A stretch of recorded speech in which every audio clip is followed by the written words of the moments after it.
السلام علیکم ورحمۃ اللہ وبرکاتہ۔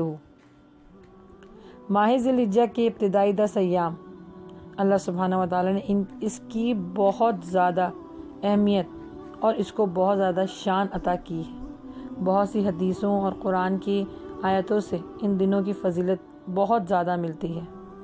چنانچہ ان دنوں میں کیے گئے اعمال کا ثواب بھی عام دنوں کے مقابلے میں زیادہ ہوتا ہے۔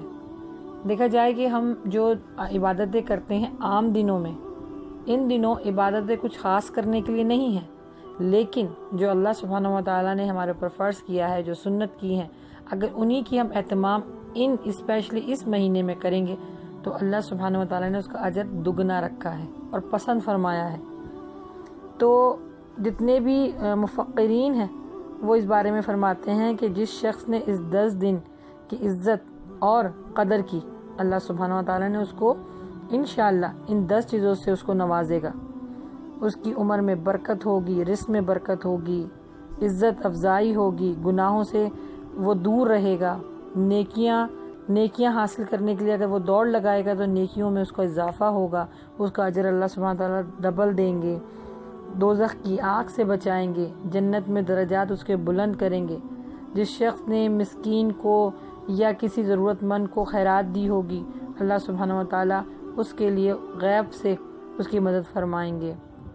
اس میں جو بھی عام دنوں میں آپ کام کرتے ہیں بس اس نیت کے ساتھ کریں کہ اللہ سبحانہ و تعالیٰ کو یہ مہینہ بہت پسند ہے اور اس میں اجر و ثواب ڈبل ملے گا۔ تو یہ نیت کے ساتھ جب آپ کریں گے تو اللہ سبحانہ و تعالیٰ آپ کی اس نیت کو قبول فرمائے گا، کیونکہ یاد رکھیے اللہ سبحانہ و تعالیٰ کے پاس نہ کوئی خون جاتا ہے، نہ کوئی گوشت جاتا ہے، نہ کوئی مال جاتا ہے۔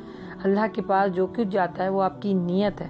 جو نیت ہے اللہ سبحانہ تعالیٰ نے اسی پہ آپ کو زندگی میں بھی اور آخرت میں بھی عزت بخشنی ہے۔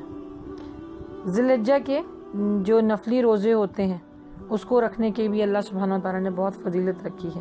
ایسا نہیں ہے کہ اگر کوئی شخص اس میں روزے نہیں رکھے گا تو وہ گناہ گار ہوگا، لیکن خوش نصیب ہوں گے وہ لوگ جو ایگزیکٹلی 9 ذی الحجہ کو روزہ رکھیں۔